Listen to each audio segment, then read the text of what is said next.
बहन को बेटी दी थी, 4 लोगों को इज्जत से चुपचाप लेके जाता, बहन के दरवाजे पे जाके कहता बहन परेशान क्यों है, बेटी के रिश्ते के लिए परेशान है, मेरा बेटा तेरा बेटा है, ले इज्जत से अपनी बेटी का निकाह मेरे बेटे के साथ कर दे, जा उसे इज्जत से खामोशी से चंद जोड़ों के साथ चंद कपड़ों के साथ अपने घर में लेके आ। मैं नहीं जानता बिना बारात के दुल्हन लेके आएगा, ये फ्री के खाने वाले क्या कहेंगे, हराम के टुकड़े तोड़ने वाले क्या कहेंगे, मुझे इससे कोई लेना देना नहीं, लेकिन इतना जानता हूं अगर तूने मुस्तफा की रजा के लिए, खुदा की रजा के लिए गरीब भांजी को अपने घर की इज्जत बना लिया, खुदा की कसम काबे वाला भी राजी हो जाएगा, मदीने वाला भी राजी हो जाएगा। नारे तकबीर, नारे रिसालत, नारे गौसियत, मसलके आला हजरत मुफ्ती हम्माद रजा साहब क़िबला।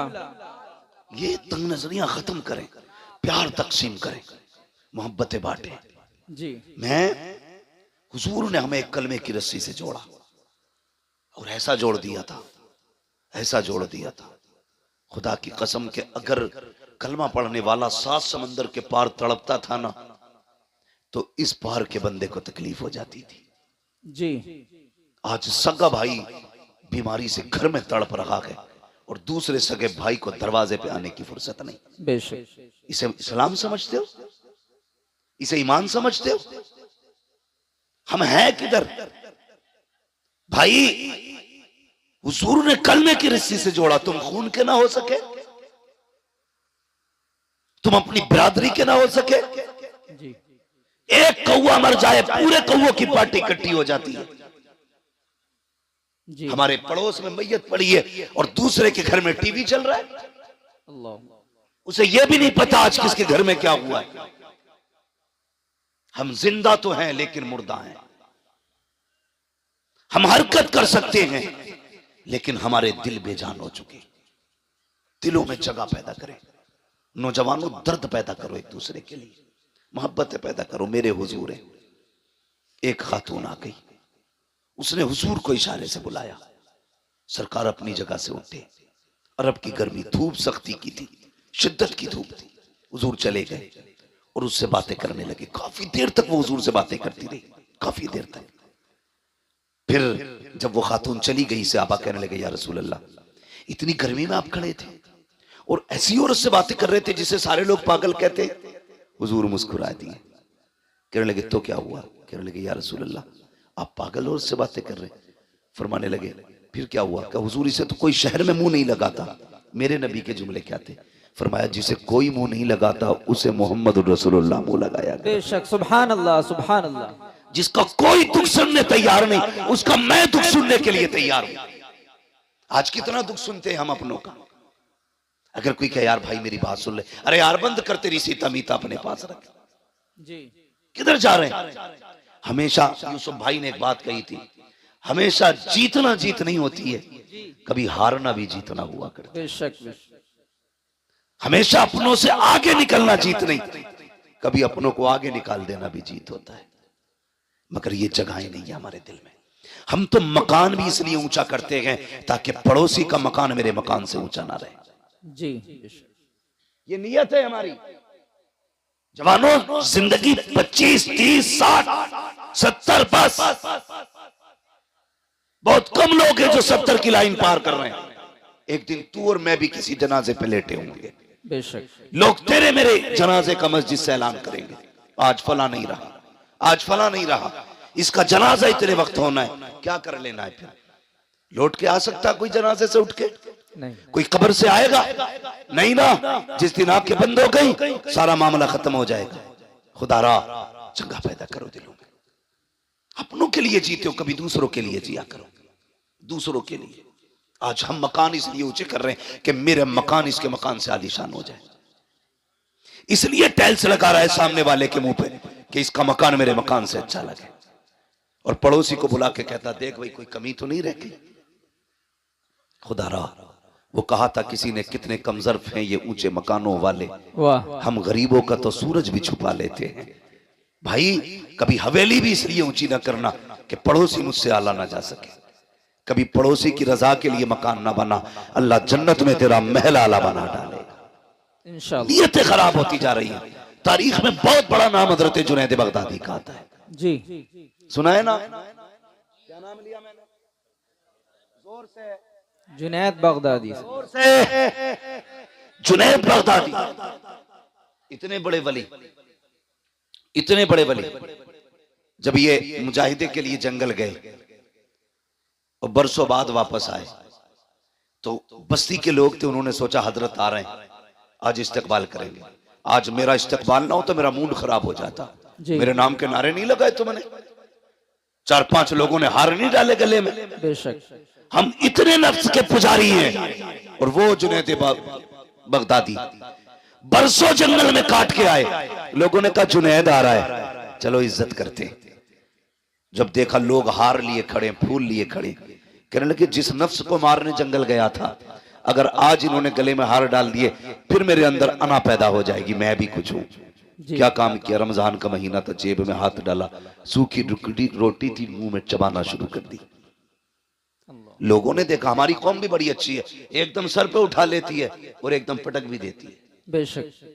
जरा सी देर लगती है, बहुत पहुंचे हुए बाबा हैं और जरा देर में अरे वो तो काफिर है। ये हमारी कौम की सच्चाई है। लोगों ने देखा जुनैद आ रहे हैं, चलो हार लेके जब देखा कुछ खारा खा के गुस्सा आया, कहने लगे जुनैद हम तो बड़ा पारसा समझ रहे थे, तुझसे बेहतर तो हम हैं, रमजान में हमने रोजे तो रखे गए, तूने तो रोजा भी नहीं रखा है। ये सोच के लोगों ने हार तो फेंके, किसी के हाथ में पत्थर आया, किसी के हाथ में मिट्टी आई, किसी के हाथ में लकड़ी आई, जो जिसके हाथ में आया उसने उठा के जुनैद का इंतजार किया। जैसे जुनैद करीब आए लोगों ने पत्थर मारना शुरू किए। जब मारे जुनैद के पत्थर, लोग मारते जा रहे हैं। अब जुनैद जमीन पर बैठ जाते हैं और सर घुटनों पर रख के कहते हैं जुनैद यही तेरी औकात है, पिटले, यही तेरी इज्जत के लायक है। ये कह के पिटते रहे। आखिर में सब पत्थर मार के गए, कोई जूता मार के गया। एक बच्चा बचा जिसके पास कुछ ना था, उसने आकर के जुनैद के मुंह पे थूक दिया। जैसे जुनैद के मुंह पे थूका गया, अब जुनैद बर्दाश्त न कर सके। ए मेरे परवरदिगार, मैंने पत्थर की बार बर्दाश्त की, मैंने लकड़ी की बार बर्दाश्त की, लोगों ने जूते मारे बर्दाश्त किया, मगर मेरे मालिक बता तो सही कि जुनैद इतना गिर चुका है कि लोगों के थूक के लायक नहीं लगा के। जैसे इतना कहा, आवाज आई है जुनैद अगर इन्हें मैं ये बता दूं कि तेरी शान क्या है तो ये सारी बातें छोड़ के कल से तेरे दरवाजे पे आके बैठ जाएंगे। हजरत जुनैद कहते हैं ए मेरे मालिक, अगर तू मेरे राज खोलेगा मैं तेरे राज खोल दूंगा। अगर मैं इन्हें ये बता दूं तू कितना करीम है, ये सारी बातें छोड़ के तेरी रहमत पे तकिया करके बैठ जाएंगे। रब ने कहा था जुनैद सौदा कर लेते हैं, तू हमारे राज मत खोल, हम तेरे राज छुपा ले। नारे तकबीर, नारे रिसालत, मसलके आला हजरत मुफ्ती हम्माद रजा साहिब क़िबला। आज हैं तकवे ऐसे, खुदा की कसम। वो कहा था किसी ने, सरकारे मुफ्ती आजम के हवाले से, जी मुत्तकी बनकर दिखाए इस जमाने में कोई, वाह वाह, एक मेरे मुफ्ती आजम का तकवा छोड़कर। जी वाह, हाँ, एक मेरे मुफ्ती आजम का तकवा छोड़कर। बड़ी बात है तकवा जिसे अल्लाह नवाज दे। तो ये जुनैद बगदादी, बात लंबी होगी। जुनैद बगदादी, इनका अगर आप पीछे का दौर देखें, ये जरूरी नहीं है वली वही होगा जो माँ के पेट से वली होगा। नबुव्वत का दरवाजा बंद है, विलायत का दरवाजा बंद नहीं है। जी आज भी कोई बंदा अपने रब से प्यार करने लगे, अल्लाह उससे प्यार करने लग जाता है। बेशक। करो ना रब से प्यार, आओ ना करीब उसके। खुद सोचो, अगर बेटा बाप की नाफरमानी कर दे, अब्बा कहता है कल से दिख मत जाना। अगर बेटा बाप की न माने, अब्बा कागज लिए घूमता, आज ही तुझे बेदखल करता हूं, है कि नहीं है? जी यही। अगर शागिर्द उस्ताद का दिल तोड़ दे तो उस्ताद कहता चल भाई आज से मेरा तेरा कोई लेने देना नहीं। पीरा मुरीदी में अगर चल जाए तो 2 मिनट में खत्म, उसका पीर और उसका पीर और। मगर हमारा तुम्हारा रब कितना करीम है। हमने रात भी नाफरमानी में गुजारी, दिन भी नाशुक्री में गुजारा, और एक नहीं 40 साल गुजार दिए, फिर भी हमें अकल नहीं आई। 50 साल बीत गए, हम नहीं माने। आवाज आई, या अय्युहल इंसान मा गर्रका बिरब्बिकल करीम। कितना नर्म लहजा है रब का, कितना प्यारा लहजा। कहता मेरे बंदे, इंसान तुझे अपने रब से किस चीज ने दूर कर दिया? आना पलट के। जी तेरी उम्र 50 साल गुजर गई, पूरी जिंदगी नाफरमानी में गुजार दी है। आ चल वादा करते हैं मेरी चौखट पे आके एक आंसू गिरा के दिखा, तू एक आंसू गिरा दे मैं तुझे जन्नती बना के दिखा दूं। वाह बेशक, सुभान अल्लाह सुभान हम तो माइल बकरम हैं, कोई साइल ही नहीं, वाह। राह दिखलाए किसे राह रवे मंजिल की नहीं। नौजवानों, बम और तोप से कुछ नहीं होता, हमारे पास सबसे बड़ी ताकत हमारे सजदे हैं, हमारे सजदे जो हमारे पास आज नहीं है। अगर दुख में हो सजदों में गिर जाओ, फिर देखो अल्लाह कितनी जल्दी तुम्हारी मर्जी के मुताबिक तुम्हें देता है। बेशक। कभी मांगा हमने रब से, कभी राजी किया, कभी कोशिश ही नहीं की हम अपने रब को एक बार भी आवाज दें, उठा करो यार।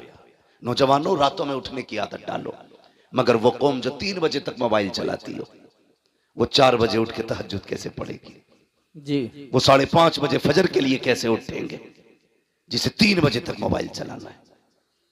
इसे बंद कर दिया करो और वक्त पे सो जाया करो, फजर में उठ जाया करो। अल्लाह तौफीक दे 1 घंटा पहले फजर से उठ जाओ, 4 सजदे करके अपने रब को दिखा दो। 4 सजदे, जानते हो तुम्हारा रब तुमसे कितनी मोहब्बत करता है, कभी गौर करो इस बात पे। नौजवानों, बहुत गौर से मेरी बात सुनना। फजर हुई, उसने आवाज दिलवाई, कैसे हय्या अल सलाह हय्या अल फलाह, आओ नमाज की तरफ, आओ कामयाबी की तरफ। तू नहीं उठा, कितने प्यारे लहजे में कहलवाया, अस्सलातु खैरुम मिनन नौम। मेरे बंदे, तू सो रहा है, आ नमाज तेरी नींद से बेहतर है, आजा बातें कर लेते हैं। उसने फजर में बुलाया, तुम फजर में भी गए। उसने फिर जोहर में बुलाया, काफी देर हो गई, आप फिर बातें कर मुझसे। फिर उसने जोहर में बुलाया, फिर तुम पढ़ के आ गए। उसने कहा काफी वक्त बीत गया, अब असर के नाम पे बातें करें, अब मगरिब के नाम पे बातें करें, अब इशा के नाम पे बातें करें। कब सो जा, और जब सारी दुनिया सो गई वो कहता उठ जा, अब रात हो गई है, चल अब तन्हाई है, तू मुझे रो के दिखा, आज तू मांगेगा मैं देता जाऊंगा। दावे के साथ कहता हूँ, जिसकी दुआ कबूल न होती हो, रात को उठो, ताज्जुद का मुसल्ला बिछाओ और फिर झोली पहना के मांग। खुदा की कसम, चादर नीचे बाद में आएगी, खुदा का करम तेरी झोली में पहले आ जाए। बेशक, सुभान अल्लाह माशाअल्लाह। तो माइल बकरम है, कोई साइल ही नहीं जी। राह दिखलाए किसे रह रहे मंजिल ही नहीं। जी। हाँ, हमें मोबाइलों से फुर्सत नहीं। हमारी माँ बहन है, इनसे कह दो ना कि ईशा पढ़ लो, तो दादी कहती मुझे दिखता ही नहीं। जी। हाँ, दिखता ही नहीं। एक दिन जलसे से लौट रहा था अपने गांव में। जी। चैनल वालों, मेरे गांव की हेडलाइन न बनाना। अक्सर कहते हैं मुफ्ती साहब ने अपने गांव के बारे में क्या बोल दिया, क्या बोल दिया कि मैंने पूरे गांव को काफिर कह दिया क्या? ऐसी ऐसी हेडलाइन है। खुदारा जायज बातें लिखा करो, जो सच हुआ करे वो लिखा करे। मेरी बात बहुत गौर से सुनो जी। तो मैंने देखा रात के 3 बजे ना एक दूसरे का हाथ पकड़े ऐसे चली आ रही है जैसे भेड़ें चलती है। जी। मैंने कहा हमारे गांव में कोई जलसा नहीं, कोई मिलाद नहीं, किधर से आ रही?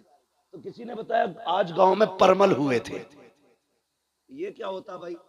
ढोलक बजती है। जी। ढोलक के नाम पे 3 बजे तक जाग लेंगे, 2 सजदों के लिए नहीं उठ पाती। बेशक। राबिया बसरिया आसमान से नहीं उतरती, इसी माँ की कोख से पैदा होती है। लेकिन कब? जब माँ बहने पारसा हो, अल्लाह वाली हो, फिर देखो अल्लाह कितनी रहमतें नाजिल फरमा। जी। बातें कितनी करती है, कहती क्या करें, हमारे आदमी तो नमाज ही नहीं पढ़ते, नमाज ही नहीं पढ़ते। जानते हो अगर बेनमाजी औरत एक वक्त की रोटी बना दे तो 24 घंटे का हर उस शख्स के दिल से ईमान का नूर कमजोर हो जाता है, इबादत का नूर खत्म हो जाता है, जो उसके हाथ की एक वक्त की रोटी खा लेता है। अल्लाह अल्लाह। बेनमाजी औरत रोटी बना दे। जी। बेनमाजी की बात कर रहे हो, जाओ अपने घरों में चेक करना कितनी औरतों के सर पे दुपट्टा होता है जब रोटी बनती है। जी। देखा कभी? आटा गूंद रही है, कह रही है अल्लाह करे इसकी रड़िया रह जा। आटा निकाल रही है, बद्दुआ कर रही है। आटा गूंद रही है, बद्दुआ कर रही है। आटा रोटी पका रही है, गाली बक रही है। बरकतें आएंगी। अपनी बहनों से कहो आटा निकाला करो, मुस्तफा पे दुरूद पढ़ा करो। जी। रोटियां बनाया करो, मुस्तफा पे दुरूद पढ़ा करो। खाना निकाल के दिया करो, मुस्तफा पे दुरूद पढ़ा करो। तुम गारंटी से बावुज़ू होकर के नमाज पढ़ के खाना बनाओ, खुदा की कसम तेरे घर का बेटा भले नाम कुछ भी हो, किरदार सलाहुद्दीन अय्यूबी वाला नजर आने लगा। वाह वाह, सुभान अल्लाह माशाअल्लाह। जरूरी है कि बहनें भी नमाजी बने, बेटियां भी नमाजी बने, भाई भी नमाजी बने। सारे लोग आदत डालें इस चीज की ना, हमें अपने रब को राजी करना है। लेकिन फिक्र किसे है जी? रब राजी हो ना हो, बस गांव में मूंछ खड़ी हो जाए, जी कर ले ऊंच खड़ी पूंछ खड़ी। 10 साल के बाद जब कब्र बैठेगी, लोगों को औकात पता चल जाएगी। जी जी बड़े सच बड़े अमीरों की कब्र के तख्ते बैठ गए, यार कोई मिट्टी डालने नहीं आया। सच बात। जाओ, चमासा गुजरेगा या आएगा। ये चंद बूंदे पड़ी हैं, कब्रिस्तान जाना लोगों की हकीकत खोल देती है। जी कई बार तो कब्र के अंदर का कफन नजर आता है, कई बार हड्डियां दिखती हैं। अल्लाह। क्या तुम्हें अकल नहीं आई कि एक दिन हमें भी यहां आना था? जी याद रखिएगा, सारे बदन गला नहीं करते, कुछ ऐसे भी है जो सलामत रहते हैं। जी बेशक। वो कौन से बदन है जो सलामत रहते हैं? वो एक शायर ने अपने अंदाज में कहा था, जमीन मैली नहीं होती, जमन मैला नहीं होता, मोहम्मद के गुलामों का कफन मैला है। क्या कह दिया मुफ्ती साहब, माशाअल्लाह। जी बनो ना आशिक। क्या बात। और इश्क की हुजूर के ना कोई और उम्र नहीं है। जो इश्क हुजूर से जवानी में हो सकता है, वो किसी उम्र में नहीं हो सकता। वाह। जो जवानी में उम्र हो सकता है, हुजूर से इश्क हो सकता है। जी मुफ्ती साहब माशाअल्लाह। वाल किसी से नहीं हो सकता। कहते भैया दाढ़ी रख ले, क्या है मौलाना तुम्हें क्या पता, तुम्हें तो मुल्लागिरी सूझे। जी चल हमें मुल्लागिरी सूझ रही है, ये दाढ़ी वाले लोग बैठे, इनके कनपटे पे किसने तमंचा रखा था, दाढ़ी को वरना ठोक दूंगा। जी है? किसी ने कहा था कुर्ता पजामा पहनो वरना अगले दिन गोली मार दी जाएगी? नहीं। पैसे नहीं थे इन पे, ये भी कोट पैंट खरीद सकते थे। जी बेशक। हैं? हजामत के कितने पैसे, 150 रुपए जाते, इतने ये भी दे सकते थे, लेकिन दाढ़ी संभाल के रखी है, जी बेशक। कुर्ता पजामा पहन रखा है, सिर्फ अमामा सजा रखा है। क्यों? सिर्फ इसलिए नहीं कि ये फैशन है, इसलिए सजा रखा है, दुनिया कुछ भी कहे, मदीने वाला महबूब राजी रहे। जी वाह, क्या कह दिया माशाअल्लाह। बेशक। तुम खुद सोचो, जिस दिन कुर्ता पजामा पहनते हो कितने अच्छे लगते हो। जी तुम्हें खुद भी एक अलग सी फीलिंग महसूस होती है, बार बार मुड़ मुड़ के शीशा देखते हो। एक दिन उनका लिबास पहनते हो तो अच्छे लगते हो, 365 दिन उनका लिबास पहनोगे तो कितने अच्छे लगते। जी वाह माशाअल्लाह। लेकिन आदत है ऐसे घुस जा जिनसे मेरे को पता ही नहीं लगता ये पहन के सिलवाई है कि सिलवा के पहनी है। जी जी जरा। एक टांग में कितने लब है, ऐसी फिटिंग ऐसे सब दिख रही है, सच बात। अकड़ी पड़ी है टांग, सब दिख रही है, और नमाज पढ़ने आ रहा तो पता ही नहीं चल रहा।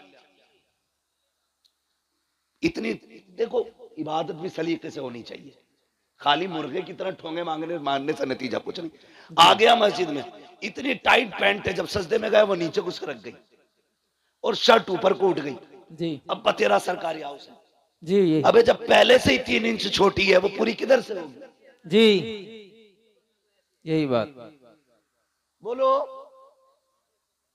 कम से कम नमाज के लिए तो ऐसी ड्रेस होती, तू खुल के अपने रब को सजदे कर लेता, जी बेशक। तू डट के अपने रब को राजी कर लेता। एक सजदा तो निकालना ऐसा। जी खुदा रा जोड़े अपने आप को मुस्तफा से, करीब करें खुदा के, वो बड़ा करीम है। चेहरे सजाओ सुन्नतों वाले, रखो दाढ़ियां चेहरों पर। मैं किसी खास कौम का नाम नहीं लूंगा, समझदार होंगे तो समझ जाएंगे। जिन कौमों के अपने तशख्खुस हैं, भले वो अच्छे लगे ना लगे, लेकिन वो फिर भी लगाए लटकाए घूम रहे हैं।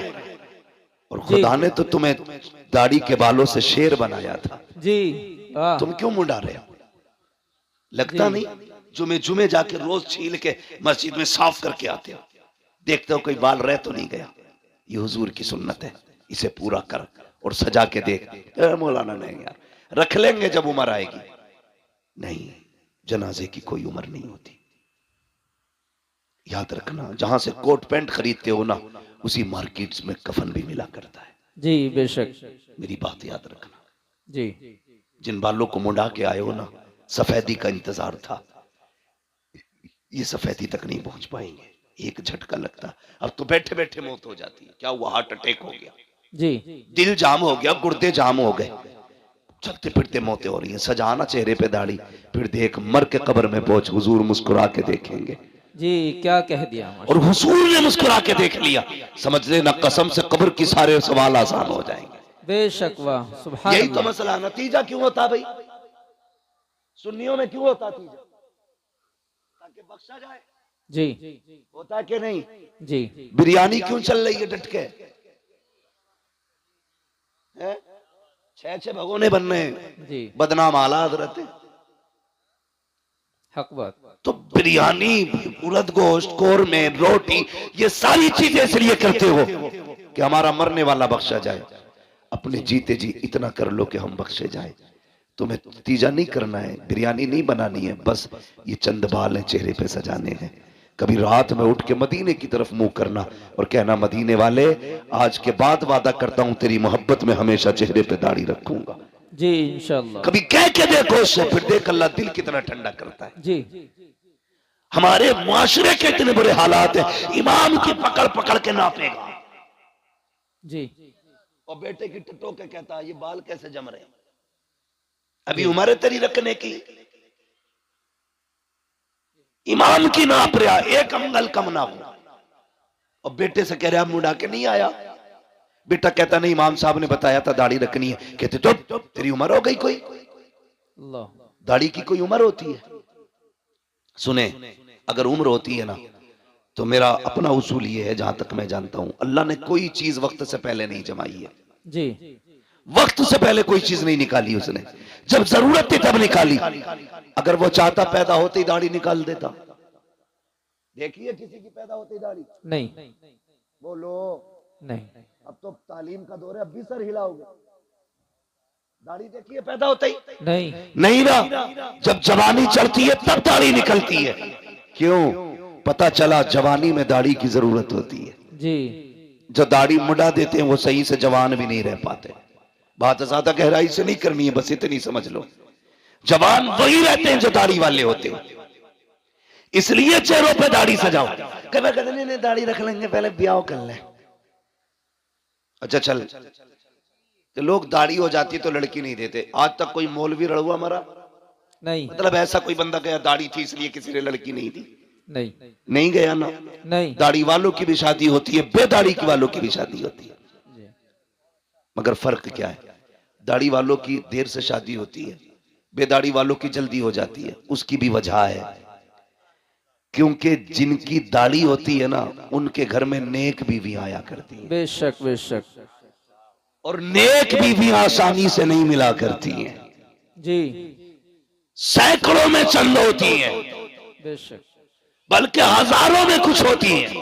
जी मुफ्ती साहब। इसलिए अगर ये चाहते हो तेरे घर में बीवी पास आए, निकाह से पहले दाढ़ी रख, अल्लाह तेरे निकाह में खातून जन्नत की कनीज अता फरमाए। बेशक। सुभान अल्लाह सुभान अल्लाह। रखेंगे इंशाअल्लाह। इंशाअल्लाह। जोर से बोलो। और ससुरों, जो ससुर होते हैं, ससुर, उनसे भी मेरी एक गुजारिश है, दामाद ढूंढो तो दाढ़ी पहले देख ली। समझ गए ना? जी दामाद देखो तो दाढ़ी पहले देख लेना। इसलिए कि जिसकी दाढ़ी होगी ना, वो ऐबदार भी होगा तो खुल्लम खुल्ला नहीं होगा। सीधी बात है भाई, वो अलल ऐलान जुर्म नहीं करता होगा। जी अगर ये चाहते हो तुम्हारी बेटी सुख में रखे, तो फिर ढूंढ मुस्तफा का नौकर। इसलिए कि जो रब का हक अदा कर सकता है, वो तेरी बेटी का भी हक अदा कर सकता है। बेशक। सुभान अल्लाह। और जो रब से नहीं डरता, वो ससुर से भी नहीं डरता। जी ये कान खोल के सुन लिया, जो रब से नहीं डरता वो ससुर से भी नहीं डरता। अगर रिश्ते में तलाश करोगे तो तावीजों की जरूरत कम पड़ेगी। लेकिन हमारी कौम डटी पड़ी है तावीजों पे, कुछ मिले ना मिले, बस तावीज दिलवा दो। जी आधा किलो का तावीज डाल लेगा गले में। ये 10 ग्राम की दाढ़ी नहीं रखी जाती। जी जी खुदारा दाढ़ियां रख लो, फिर देखो तावीज की जरूरत ही नहीं पड़ेगी। तावीज की जरूरत ही नहीं पड़ेगी। हुजूर की सुन्नत है, सजा के देखो ना, चेहरा मुस्तफा जैसा बनाओ, लिबास उनके जैसा पहनो, फिर देखो जिंदगी में कितने इनकलाब आते हैं। बेशक बेशक। हम तो नमाज पढ़ी और टोपी उतारी और झटका दिया, जेब में सरका दी। जी कब निकलेगी? या तो अगले जुम्मे को निकलेगी या फिर अगली नमाज में। अब कहता लोनियां बिना दुपट्टों के घूम रही हैं। सीधी बात है जी, जब से तुमने टोपियां उतार दी, बेटियों ने दुपट्टे उतार दिए हैं। जी बेशक। तुम टोपियां ओढ़ना शुरू कर दो, बेटियां दुपट्टे ओढ़ना शुरू कर देंगी। जी बहुत। करेंगे इंशाल्लाह ये काम, ओढ़ेंगे टोपी इंशाल्लाह, इंशाअल्लाह ओढ़ेंगे इंशाल्लाह। इंशाअल्लाह। अगर मैं पूछ लूं भाई जो जलसे में बैठे इन पे टोपी क्यों नहीं, दो बातें कहेंगे, है नहीं या भूल गए। दो बातें, है नहीं या भूल गए? जी अगर दावत में जाते हैं जलजीरा नहीं भूलते, जी वलीमे का खाना हो तो पानी की बोतल नहीं भूलते, जी जलसे में आए तो टोपी भूल गए। अच्छा खरीद ही नहीं, जूता 1600 का खरीदेगा, 5 रुपए की टोपी नहीं खरीद पाता। क्या बात है। मेरे भाई गुजारिश इतनी है, हमारी पहचान टोपी है, लिबास है। कुछ जरा दिल पे हाथ रख के बताओ, स्कूल है आपके इलाके में? बोलो, स्कूल है? जी अच्छा स्कूल जो है उनकी अपनी ड्रेसें भी होंगी, होती है कि नहीं? होती है। किसी स्कूल की ड्रेस अगर ब्लैक एंड व्हाइट हो, ठीक है, दूसरे स्कूल की ड्रेस किसी और कलर की हो, तीसरे स्कूल की ड्रेस कॉप कलर की हो, अलग अलग कलर की ड्रेस हो, अगर ब्लैक एंड व्हाइट पहन के कोका कोला ड्रेस वाले स्कूल में जाए, वो जो दरबान खड़ा होगा रोक देगा, भाई किधर जा रहा है? जी वो कहेगा स्कूल में। किस स्कूल का इसी स्कूल का हूं। वो कहेगा तेरी ड्रेस इस स्कूल की नहीं है, जी तेरी ड्रेस बता रही है तू उस स्कूल का है, जी जा अपने स्कूल में जा। तो उसका स्कूल का दरबार अपने स्कूल के अंदर दूसरे ड्रेस वाले को नहीं आते दे सकता। तो तुम्हें क्या लगता है जन्नत में हर ड्रेस वाला चला जाएगा? आहा क्या कह दिया। जन्नतियों की भी अपनी एक ड्रेस है। अगर इंग्लिश मीडियम पढ़ने वाले तलबा का लिबास अलग है तो मुस्तफा की उम्मत का लिबास भी अलग है। अगर स्कूल जाने वाले के बैच के लिए अलग कैप होता है तो मुस्तफा की उम्मत के जवान की टोपी होती है। अगर स्कूल में पढ़ने वाला बच्चा टाई पैंट में जाता है तो फिर मुस्तफा का उम्मती टोपी और कुर्ते पजामे में नजर आना चाहिए, ताकि जब कयामत में जाओ चेहरे पे दाढ़ी हो, फरिश्ते पूछे किधर जा रहे हो, कहा जन्नत में, कहा अलामत क्या है, दाढ़ी दिखा के कहते ना हुजूर की सुन्नत है, उन्हीं का गुलाम बन के जन्नत में जा रहे। बेशक सुभान अल्लाह सुभान अल्लाह। इसलिए चेहरों पे दाढ़ियां सजा लो ताकि गेट पास मिल सके। अपनी तो सीधी बात है, वरना ऐसा कोई धन्ना सेठ नहीं है तुम दाढ़ियां मुंडाते रहो, सुन्नत की पमाली करते रहो और नारे रिसालत के नारे लगाते रहो, हुजूर को तकलीफ नहीं होगी। अगर इस धोखे में हो तो निकाल देना अपने आप को। जब तक पूरी कोशिश नहीं करेंगे हम रसूल को राजी करने की, उस वक्त तक गलतियां भी कितनी अंदाजे से माफ हो सकती हैं। जी खुद से तो कोशिश करो ना, बदलो अपना आप को। डॉक्टर इकबाल ने कहा था कि मोहम्मद से वफा तूने तो हम तेरे हैं, जी क्या कह ये जहां चीज है क्या लोहो कलम तेरे। वाह वाह। अल्लाह आपको सलामत रखे, बदले अपने आप को, चेहरा मुस्तफा वाला बनाए, लिबास मुस्तफा वाला बनाए। और अगर गलती हो गई है ना बंदे से, तौबा कर लो, बड़ा करीम है वो कहता 50 साल गुनाह किए ना, एक बार रो के दिखा दे, बस एक बार, मैं तेरी जिंदगी के सारे गुनाह बख्श दूंगा। वाह माशाअल्लाह। हाँ पूरे गुनाह बख्श दूंगा। मालिक बख्शे कैसे जाएंगे? फरमाया सुन, जब किसी के यहाँ ना सुनी जाती हो ना, मेरे महबूब के मदीने आ जाना, जी वाह। उनकी चौखट पे आके कहना मैं मुजरिम हुआ का मुझे साथ ले लो, जी क्या कि रस्ते में है जा बजा थाने वाले। वाह। मालिक क्या मिलेगा? फरमाया महबूब ने कह दिया ना, मैं फिर तेरे सारे गुनाह बख्श डालूंगा। आला हजरत ने फरमाया था आता है फकीरों पे उन्हें प्यार कुछ ऐसा, वाह। खुद भीख दे और खुद कहे मंगते का भला हो। हाय हाय। अल्लाह अकबर। कहते हैं अगर वक्त अजल सर तेरी चौकट पे धरा हो, जितनी हो कज़ा एक ही सजदे में अदा हो, वाह। तो कभी रो लिया करो, अल्लाह को राजी करने की कोशिश करें। रात को दुनिया सोती हो ना, उठ जाया करो, आंख खुल जाया करे ना, उठ जाया करो। अल्लाह तौफीक दे तो वुजू करे, मुसल्ला बिछाए, 2 रकात पढ़ ले। अगर ये भी तौफीक ना हो तो खाली बिस्तर से उठ के जमीन पे बैठ जाओ। ये भी ना कर सको ना, फिर बिस्तर पे ही उठ के बैठ जाओ, बिस्तर पे ही उठ के बैठ जाओ। वो कहता चल बिस्तर पे भी नहीं बैठ सकता ना, आंख खुल गई है, गुनाह याद कर ले, मेरी अता याद कर ले, बस इतना कह दे मालिक बख्श दे, बड़े पाप हुए हैं। वो कहता सुन, 2 जुमले कहना तेरा काम है, तेरे नाम अमाल को नेकियों में तब्दील कर देना ये मेरा काम है। जी बेशक। अपने रब से रिश्ते मजबूत करें, हुजूर से रिश्ते मजबूत करें। और मैंने क्या बात कही थी, जो मैं बात कर रहा था, कहाँ खोले हैं गेसू यार ने खुशबू कहाँ। वाह वाह क्या कह। भाई मैं इस चीज से बहुत बचता हूँ, आपकी खुशनुदी के लिए 2 बातें आपको खुश करने की कह के चला जाऊं। बस मेरा अपना एक उसूल है, मैं आईना हूं दिखाऊंगा दाग चेहरे के, जिसे खराब लगे सामने से हट जाए। हाँ, हर एक को अपनी गुफ्तगू भी हजम नहीं होती है। वो सोच के आते हैं जन्नत बांटेगा, जन्नत मेरे बाप की नहीं है जो मैं बांटूंगा, जन्नत है रसूल पाक की, जन्नत उसे मिलेगी जिसे मुस्तफा चाहेंगे। बरेली के इमाम ने कहा था तुझसे और जन्नत से क्या मतलब, वहां भी दूर हो, हम रसूलुल्लाह के, जन्नत रसूलुल्लाह। बेशक सुभान अल्लाह। लेकिन शर्त है उनसे जन्नत लेने का मुंह बना लिया जाए, मुंह बना लो, वरना पता चले ऊपर 40वां हो रहा, नीचे लठियां चल रही हैं। इसलिए कम से कम कुछ तो ऐसा करें।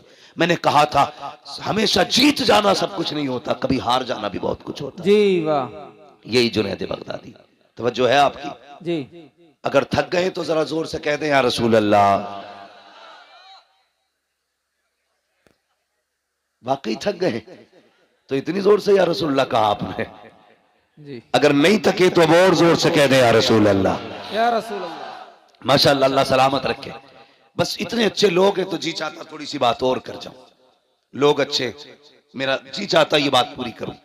हजरत जुनैद बगदादी ये मादरजाद वली नहीं है, अपने दौर के पहलवान है बहुत बड़े, कुश्तियां लड़ते थे अखाड़ों में जी। और कुश्ती भी बादशाह के दरबारी पहलवान। जी जी यहां बादशाह की कुर्सी लगती थी, बगल में हजरत जुनैद बगदादी की। जी।